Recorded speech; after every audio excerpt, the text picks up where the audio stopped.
Welcome to the lecture number 7 of particle physics lecture series, in which we are going to discuss the conservation laws in particle physics. Look, हम classical mechanics में पढ़ते हैं कि अगर कोई भी event इस यूनिवर्स में अकर हो रहा है तो वो जो इवेंट है वो कंजर्वेशन लॉज को फॉलो करता है. क्लासिकल मैकेनिक्स में हम 3 कंजर्वेशन लॉज को पढ़ते हैं, that is conservation of linear momentum, conservation of angular momentum and conservation of total energy.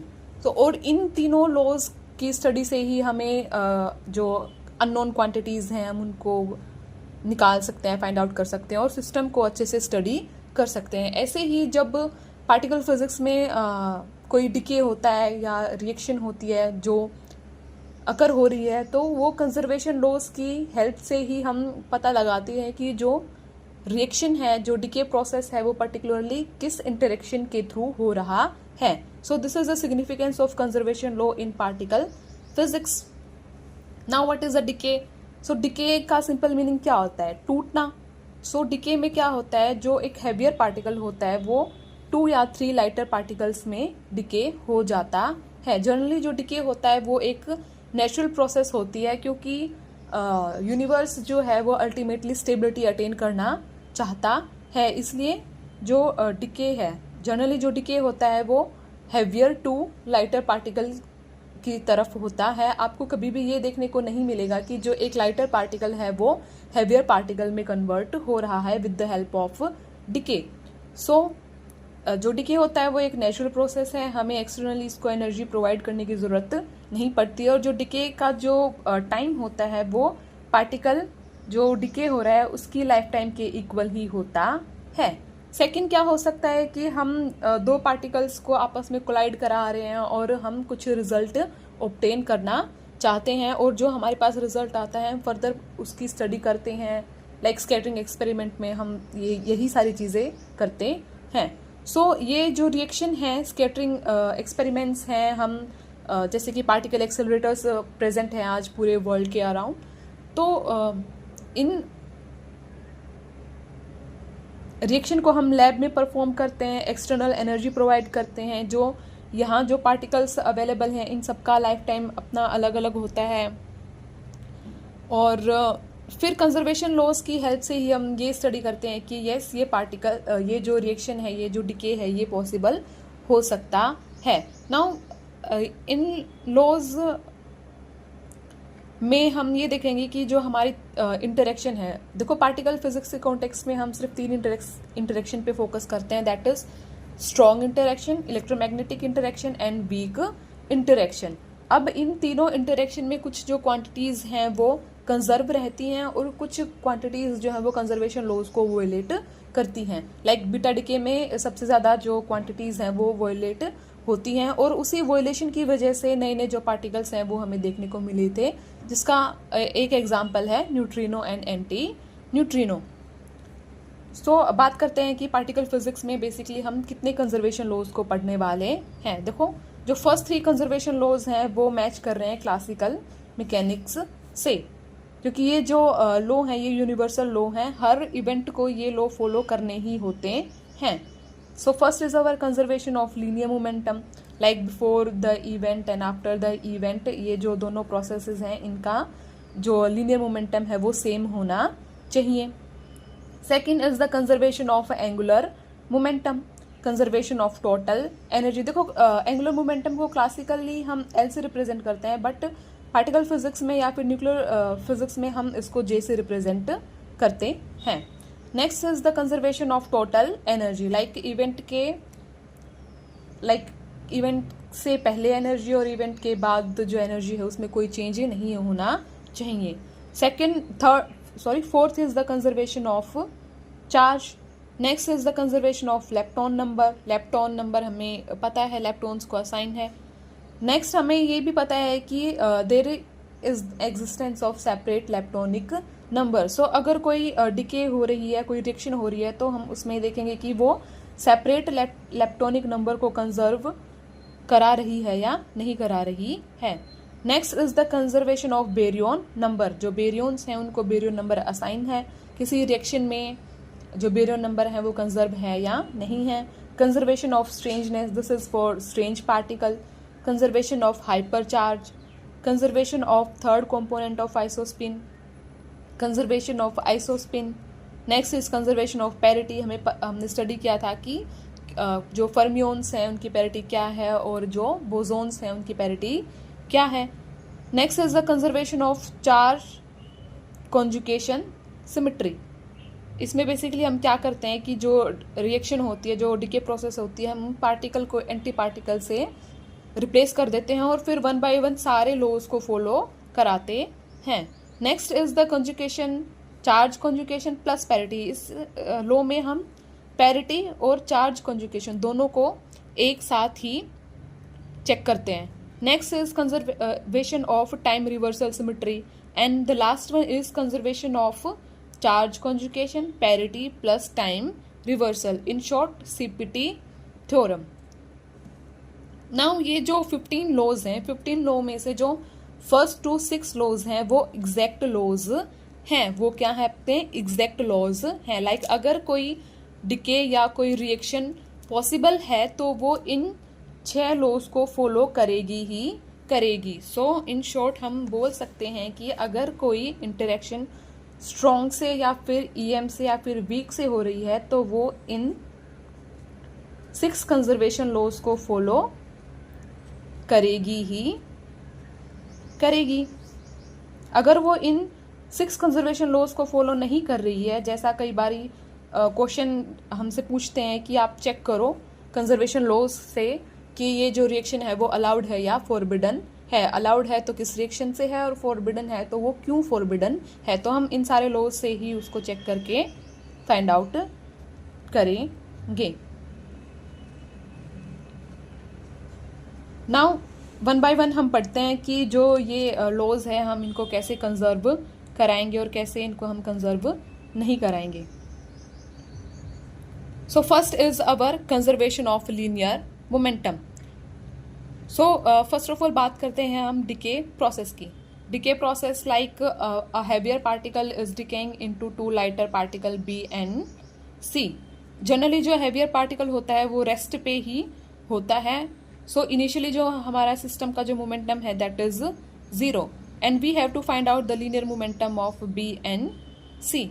Look, अगर ये जो डिके प्रोसेस है वो कंजर्वेशन ऑफ लीनियर मोमेंटम को फॉलो कर रहा है तो मीन्स इन दोनों का जो कंबाइंड लीनियर मोमेंटम की वैल्यू है वो हमें 0 मिलनी चाहिए. मीन्स जो फाइनल मोमेंटम है वो भी हमें 0 मिलना चाहिए. फाइनल मोमेंटम क्या होगा अपना? Linear momentum of particle B plus linear momentum of particle C. और इस तरीके से हम फाइंड आउट कर सकते हैं कि कंजर्वेशन ऑफ लीनियर मोमेंटम को अगर ये डिके फॉलो करेगा तो जो प्रोडक्ट में जो पार्टिकल्स हमें ऑब्टेन हो रहे हैं उनको सेम लीनियर मोमेंटम से अपोजिट डायरेक्शन में ट्रेवल करना होगा, तभी ये डिके पॉसिबल हो सकता है. So this is the condition for decay. Decay में जो ऑब्टेन पार्टिकल हैं वो दोनों सेम मोमेंटम से अपोजिट डायरेक्शन में ट्रेवल करेंगे. Now next is for the reaction. For reaction में कंजर्वेशन लॉ को अगर हमें फॉलो करवाना है तो वी हैव एग्जामिनर को हमें डाटा प्रोवाइड कराना पड़ेगा. लाइक जो पार्टिकल हैं वो किस वेलोसिटी के हैं, किस मास के हैं, किस डायरेक्शन से वो ट्रेवल कर रहे हैं, और मतलब ये सारा डाटा हमें गिवन होना चाहिए तभी हम इस लॉ को वहाँ चेक कर सकते हैं, अदरवाइज नहीं कर सकते हैं. So it's just a simple matter of data. कई बार डाटा गिवन नहीं होता है तो हम अज्यूम कर लेते हैं कि यस लीनियर मोमेंटम जो है वो कंजर्व है. Next is the conservation of angular momentum. Particle physics में हम इसको जे से रिप्रेजेंट करेंगे. तो जो टोटल जे होता है वो orbital angular momentum and spin angular momentum का एडिशन, वेक्टर एडिशन होता है. अब इसको चेक करने के लिए हम स्पिन का सहारा लेंगे. हम चेक करेंगे स्पिन. लाइक डिके प्रोसेस हो रही है, like particle is decaying into B plus C. A particle is decaying into B plus C. Suppose the spin of particle A is half and spin of particle B is half and of C it is 1. देखो conservation of angular momentum को हम करेंगे तो जो भी यहाँ addition होगा वो वेक्टर एडिशन होगा, लाइक जो स्पिन है वो वेक्टरली ऐड होगी। अब वेक्टरली ऐड कैसे होगी, देखो हमारे पास इनिशियल स्पिन की वैल्यू सिंपल 1/2 है, बट जो फाइनल स्पिन है वो वेक्टर सम होगा 1/2 माइनस 1/2 प्लस 1 मीन्स जो फाइनल स्पिन है that can take value from -1/2 to plus 3/2. Ultimately it is 1/2 and 3/2. So S initial is 1/2 and S final is 1/2 and 3/2. So जो एक value है spin की वो दोनों तरफ एग्जिस्ट कर रही है। इस तरीके से हम बोल सकते हैं कि जो चेंज है स्पिन में S final minus S initial that is equals to 0. So अगर इस तरीके से हम कंजर्वेशन ऑफ एंगुलर मोमेंटम को चेक करेंगे रिएक्शन के लिए भी और डिके के लिए भी। अगर चेंज 0 आ रहा है तो लो फॉलो हो रहा है, नहीं तो लो फॉलो नहीं हो रहा है। Third one is conservation of total energy. Conservation of total energy, इसके लिए हम अगर डिके प्रोसेस के लिए चेक कर रहे हैं like particle A is decaying into B plus C, तो आप चेक कर सकते हो if mass of particle A is greater than और equal to mass of particle B plus mass of particle C. अगर ये कंडीशन फॉलो हो रही है तो ही ये कंजर्वेशन ऑफ टोटल एनर्जी को फॉलो कर रहा है, अदरवाइज फॉलो नहीं कर रहा है और ये डिके पॉसिबल नहीं है। अगर रिएक्शन इस तरीके से है A plus B is equal to C plus D, so इसके लिए हमें डाटा गिवन होना चाहिए लाइक जो पार्टिकल A है वो किस एनर्जी के साथ मूव कर रहा है, पार्टिकल B है वो किस एनर्जी के साथ मूव कर रहा है, और हम टोटल कंजर्वेशन लॉ फॉलो कर सकते हैं like total energy of particle A plus total energy of particle B equal to total energy of particle C plus total energy of particle D। इस तरीके से हम इस लॉ को चेक कर सकते हैं। Next is our conservation of charge. Next is our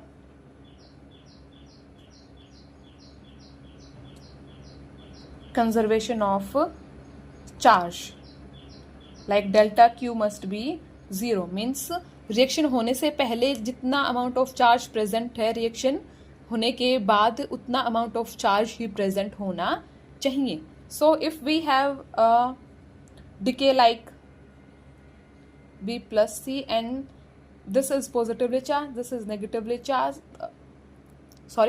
if particle A is negatively charged, particle B is positively charged and particle C is neutral, then how we can check the conservation of the charge? Simply write down the charge of each particle on each side. So particle A is having -1 of charge, particle B +1, particle C 0। आप charge को स्केलरली add करेंगे like last time spin के context में जब हमने उसको maximum value से minimum value तक काउंट किया था, इसमें हम सिंपली इसको ऐड करेंगे और निकालेंगे। So initial charge is -1 but final charge is +1, और इसमें अगर हम चेंज इन चार्ज निकालें like Q final minus Q initial that is -1 -1 that is equals to +2 means delta Q is equals to +2 and that is not equals to 0, hence this decay is not going to happen। तो इस तरीके से हम चाहे कोई decay process हो चाहे कोई रिएक्शन हो, हम टोटल चार्ज को कंजर्वेशन ऑफ चार्ज को इस तरीके से चेक कर सकते हैं। Next is the conservation of conservation of lepton number. Conservation of lepton number means initially reaction में जितने लेप्टॉन्स प्रेजेंट थे फाइनल प्रोडक्ट में उतने ही लेप्टॉन्स होने चाहिए. अगर नहीं है तो वो रिएक्शन अलाउड नहीं है. इसके लिए भी आप क्या करोगे, आप जैसे कि कोई भी डीके प्रोसेस हमारा हो रहा है, यहाँ पे लेप्टॉन नंबर लिखोगे. अगर पार्टिकल लेप्टोनिक है तो +1, एंटी लेप्टोनिक है तो -1. सिमिलरली आप इन दोनों के लिए मेंशन करोगे और इसको स्केलरली ऐड करोगे. We have to add scalarly and find out करेंगे कि जो चेंज है वो क्या है. अगर चेंज इक्वल्स टू 0 है सो लो फॉलो हो रहा है. अगर चेंज 0 के इक्वल नहीं है तो लो फॉलो नहीं हो रहा है. सिमिलरली हम सेपरेट लेप्टोनिक नंबर की बात करेंगे. लाइक पार्टिकल रिएक्शन के एक साइड में टावोन है, दूसरी साइड में उसका एंटी न्यूट्रिनो है या फिर कोई दूसरा लेप्टोनिक पार्टिकल प्रेजेंट है, तो उस केस में भी हम इस लो को फॉलो चेक करेंगे कि ये लो फॉलो हो रहा है या नहीं हो रहा है. So this is the conservation of lepton number. हम एंड में एक रिएक्शन को उठाएंगे और उस रिएक्शन में सारे लोज को 1 बाय 1 चेक करेंगे. तो अभी हम सिर्फ मेथड समझ रहे हैं कि किस तरीके से हम इस चीज को फॉलो कर सकते हैं. Next is our conservation of baryon number. Conservation of baryon number. Like initially reaction में कितने डिके में कितने बेरियन प्रेजेंट हैं, फाइनल रिएक्शन होने के बाद भी प्रोडक्ट में हमारे पास उतने ही बेरियन प्रेजेंट होने चाहिए. Like delta B equals to 0. जो बेरियन नंबर है उसको भी हम स्केलरली ऐड करेंगे. और सिमिलरली जैसे हमने चार्ज को कैलकुलेट किया, जैसे हमने लेप्टॉन नंबर को कैलकुलेट किया, और उसी तरीके से हम बेरियन नंबर को कैलकुलेट करेंगे. इफ जो चेंज है वो 0 के इक्वल है सो लो फॉलो हो रहा है. अगर 0 के इक्वल नहीं है तो लो फॉलो नहीं हो रहा है. So these are all about the exact conservation law and this is all about today lecture. In upcoming lecture we are going to study the next laws, जिसकी हेल्प से हमें एग्जैक्टली पता लगता है कि कोई डिके और जो रिएक्शन हो रही है वो किस पर्टिकुलर इंटरेक्शन से हो रही है. So till then stay tuned with me and thank you for hearing me.